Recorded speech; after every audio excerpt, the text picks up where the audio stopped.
galatoomii jalqaba irratti haala tapha guyyaa har'aa ilaalchise taphni baay'ee bareedaadha. Ijoolleen illee dadhabbii torbaanota kana tapha ciccimaa gaggeessaa turte faana dadhabbiin irraa mul'ata. Haa ta'u malee haala gaariin gaggeessuu jiranii. Taphattoonni baay'een kanneen akka Habiib Kamaal Ozilii fa'aa wal qabatu teessoo jijjiirraa waan ta'anii jiruuf taphattoonni har'a dirree keessa seenanii taphatu jiran taphattoota dirreedhaaf haarawaa. Sababa kanaaf taphni hanga ammaa garee wajjin taphatu jira wajjin amma tokko yoo ilaallee jenna gaaris ta'u hanqinni iddoo taphattoota murteessoo irratti hanqinni tokko akka jiru argaa jirra. Inni kun ammoo marsaa half time booda yookaan daqiiqaa sa'aatii walakkaan booda yeroo dirree seenan leenjii isaanii jijjiirra jennee yaadna. Waliigalatti haalli jiru bareeda. Moo'uudhaafis abdii akka qabnu nurraa hin mul'ata. Haalli deeggartoonni itti jiranis bifa gaariidhaan seenanii hamilee gaarii kennaa jiranii abdiin nuti qabnu taphni kun lamaaf duwwaan hin dhumata jedhee abdii guddaa qaba. hali waliገላ ይሳከነ ፈካታ በዛሬ ጨዋታ ያው ዛሬ ጨዋታ በጣም አስደስቶናል። ግን አንዳንድ ልጆች ያው ስታይላቸው ልጆቹን በማወቃቸው ነው። ግን ያው ይሄዳል ጨዋታው አሪፍ ነው እያልን እንገምታለን።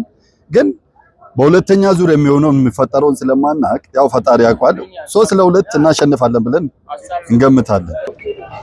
የዛሬ ጨዋታ ከረፍት በፊት ቀዝቀዝ ብለን የጀመርነው ሰሞኑን ተደጋጋሚ ጨዋታ ስላደረግን ከረፍት በኋላ ደግሞ አሪፍና የተሻለ ቲም እናያለን። አሪፍ ኳስ ይኖራል። ልጆችም ገብቷል። ቀደም በቤንች ነበር። እንደ መሸኛም ዛሬ መጨረሻችን ስለሆነ ሐዋሳ ወደ ምድባችንም ገብተን ምርጥ ጨዋታም ከረፍት በኋላ ሁለት አግብተን ነው የምንወጣው። 2-0 ያልቃል። boqonnaan dura haga namara miti xiqqoo gareen kennallee beenchiidha kaseeneeru ta'ullee baay'ee goolii sadii ka argannu ijoolleen teenna hin fayyadamne haa ta'u boqonnaan booda fayyadamne himmoo yaada jedhu hin qaba yoo rabbi jedhe boqonnaan booda goolii sadii hin gala. Akkamale kubbaa isaanii seeraan eeggachuudhaan asmara isaanii qabatanii seeraan taphatu baay'ee tokko itti gammannee irraa nullee dasuu jennee teennee ilaalaa jirra. Ani 2-2 jedhee yaada.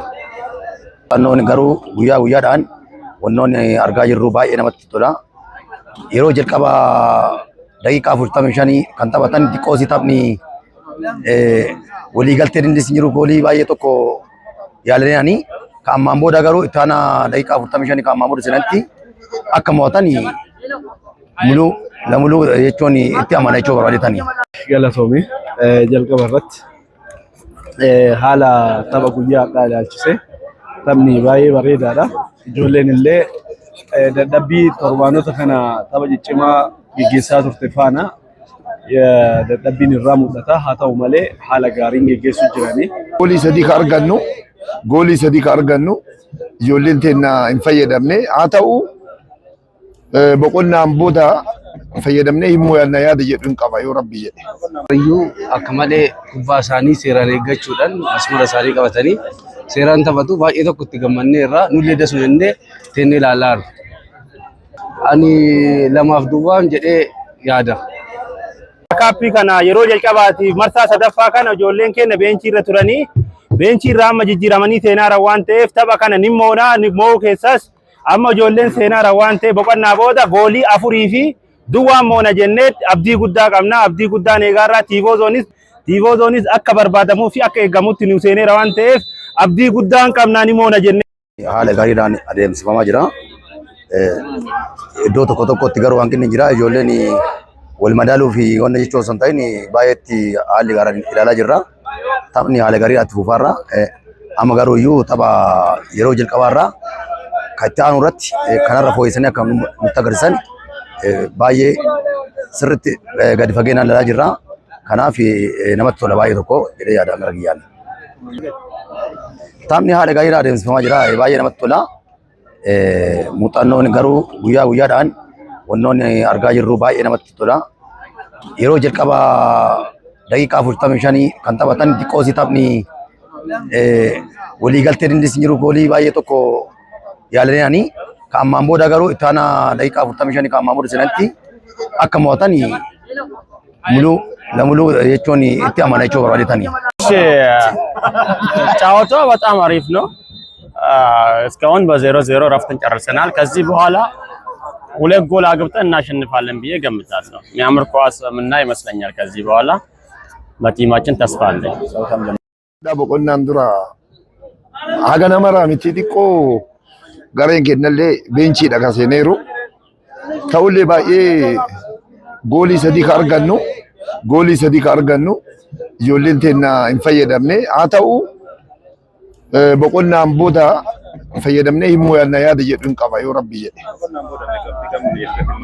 boqonnaan booda goolii sadii hin gala ዛሬ ጨዋታ በጣም አስደስቶናል። ግን አንዳንድ ልጆች ያው ስታይላቸው ልጆቹን በማወቃቸው ነው። ግን ያው ይሄዳል ጨዋታው አሪፍ ነው እያልን እንገምታለን።